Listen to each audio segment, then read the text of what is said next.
Sepertinya ada yang menarik dalam kasus yang menimpa keluarga Cikias ini.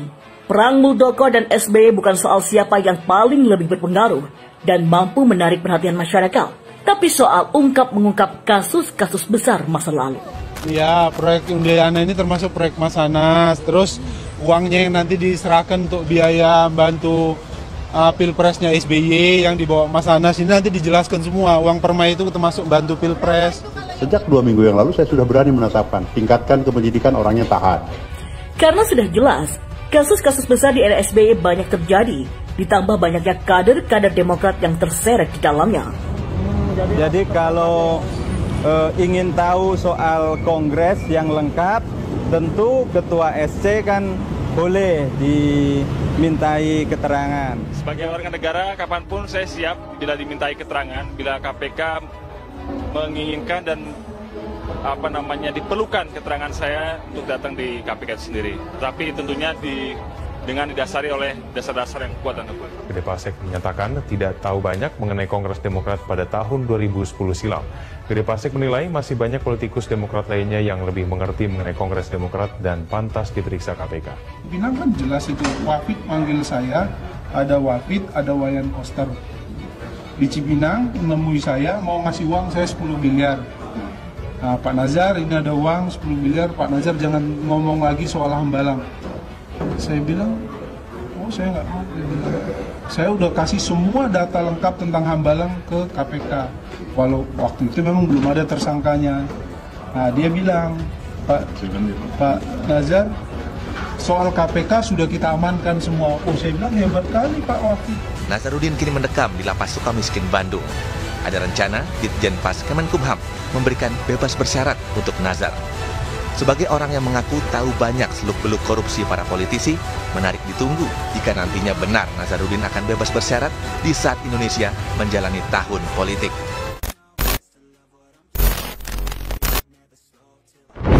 Sepertinya ada yang menarik dalam kasus yang menimpa keluarga Cikias ini. Bukan soal pengambilan tahta Ketua Umum Demokrat, tapi ada yang lebih menakutkan dari itu. Pasalnya, Perang Muldoko dan SBY bukan soal siapa yang paling lebih berpengaruh dan mampu menarik perhatian masyarakat, tapi soal ungkap-mengungkap kasus-kasus besar masa lalu. Dan yang paling ditunggu oleh masyarakat adalah soal kasus-kasus korupsi keluarga Cikias ini. Demokrat yang dimotori SBY selama 10 tahun menimbulkan catatan buruk bagi penegak hukum, terutama penegak hukum anti rasuah atau KPK. Karena sudah jelas, kasus-kasus besar di era SBY banyak terjadi, ditambah banyaknya kader-kader Demokrat yang terseret di dalamnya. Polemik di tubuh Demokrat sendiri sekarang masih ramai-ramainya. Banyak pihak yang menyoroti apalagi beredar isu kubu Muldoko yang mendorong KPK untuk segera mengusut kasus Demokrat terkait KLB. Menurut Sekjen Perhimpunan Pergerakan Indonesia atau PPI, Igede Pasek Suardika, menganggap munculnya Muhammad Nazarudin dalam kisruh Partai Demokrat, arahnya sudah jelas. Baginya, bukan tanpa alasan, kubu Muldoko memasang sosok yang pernah disebutnya koruptor besar paling sakti itu. Masa strategi jenderal memakai figur yang antagonis menjadi citranya. Apalagi kasus-kasus yang dinyanyikan Nazar belum kadaluarsa. Cuit Pasek di akun Twitternya pada Kamis hari ini. Menurut dia, adanya Nazarudin menunjukkan bahwa medan pertempuran melawan kubu Cikias akan diarahkan ke kubu Muldoko ke Komisi Pemberantasan Korupsi atau KPK. Dia meyakini kubu Muldoko memang sedang menunggu kubu Cikias menyerang sosok Nazarudin secara terbuka. Itulah yang ditunggu kubu Muldoko. Muntahan pernyataan, data, dokumen tentang gurita korupsi akan ditembakkan. Tulis Pasek lagi.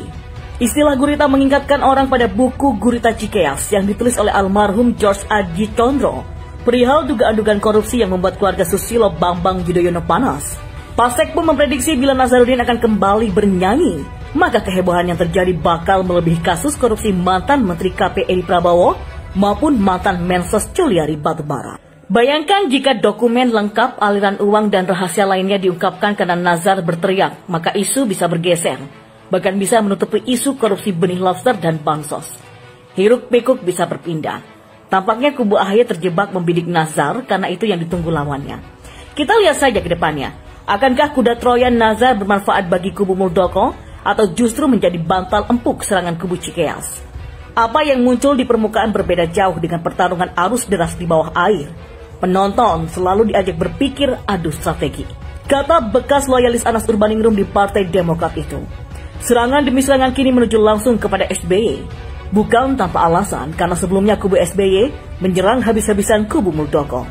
Sekarang malah kebalikannya, kubu Muldoko mulai membalas menyerang SBY dan Ketua Umum AHY. Salah seorang pengurus Demokrat versi KLB Sumut, Rasman Arif Nasution, buka suara soal dana pilkada. Rasman meminta KPK memeriksa Ketua Umum Partai Demokrat Agus Harimurti Yudhoyono dan Ketua Majelis Tinggi Susilo Bambang Yudhoyono soal dana pilkada ini. Tuduhan Rasman itu terkait dengan dana pilkada serentak pada tahun 2020 lalu, diduga mengalir ke DPD Partai Demokrat di bawah wewenang AHY dan SBY. Demikian disampaikan Kepala Badan Komunikasi Strategi Partai Demokrat versi Kongres Luar Biasa atau KLB Sumut, Rasman Arif Nasution, dalam konferensi pers di Mega Kuningan, Jakarta Selatan pada Selasa kemarin. Menurutnya pada pilkada serentak itu banyak dana diduga mengalir ke Partai Demokrat di bawah pimpinan AHY.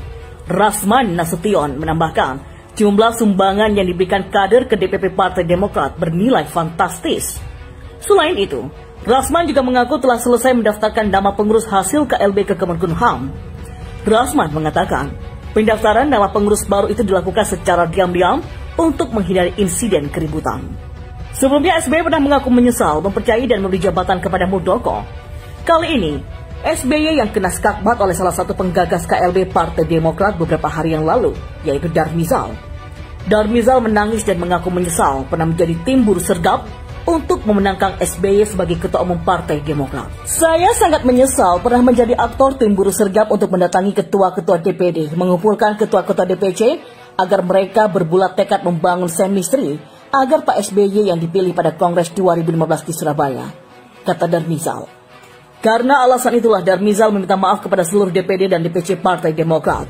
Dia menyebut saat ini ada rezim diktator di Partai Demokrat. Hari ini saya kepada seluruh DPC, seluruh DPD Partai Demokrat meminta maaf. Saya menyesal, saya tidak tahu kalau akan lahir rezim diktator seperti ini. Sungguh, saya tidak tahu akan ada PO yang memberatkan kalian, menyetor setiap bulan.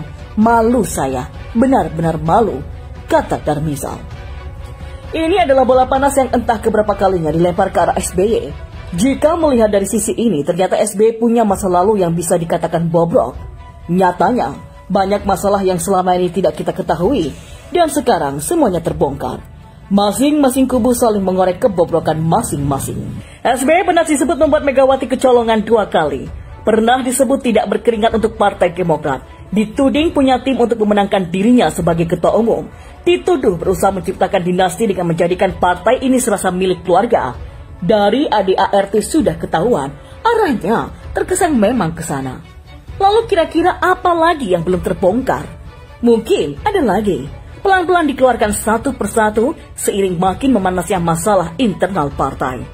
SBY yang ditekan seperti ini dibela oleh pendukungnya. Mereka membantah tudingan Darmizal yang dinilai mengada-ngada. Tidak ada namanya tim buser untuk memastikan kemenangan SBY. Sementara itu, Andi Malarangeng juga sedang bermasalah akibat ucapannya.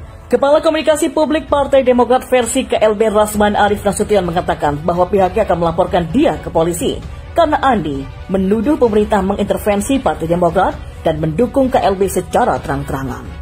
Sebenarnya bukan hanya Andi, ada banyak lagi yang terkesan ingin menjudutkan Presiden. Tendensius menyatakan bahwa Presiden ada intervensi. Ada juga yang bermain kata-kata, bersayap dengan statement yang menjebak.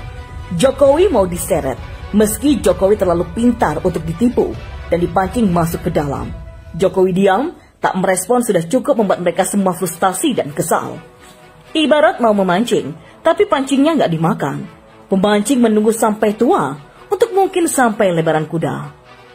Kalau mereka mau ngegas ugal-ugalan seperti ini, mungkin ada baiknya tidak diladeni. Menyerang Presiden dengan pernyataan tendensius adalah perbuatan seorang pengecut.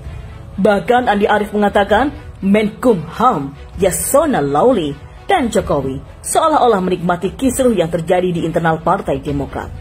Bahkan Andi Arief menuding Kemenkumham sengaja mensponsori terjadinya dualisme partai. You see, apapun ceritanya, baik langsung maupun tidak langsung, baik mau menuding secara halus ataupun menuduh secara frontal, pemerintah tetap seakan jadi biang keroknya. Tinggal kita tunggu bagaimana akhir kisruh dari Partai Demokrat ini. Kalau kubu AHY kalah, maka ributnya bakal makin kencang. Sementara itu, politikus Indonesia Ferdinand Hutahian kembali membuka fakta terkait persoalan antara pengurus dan pendiri dalam tubuh Partai Demokrat.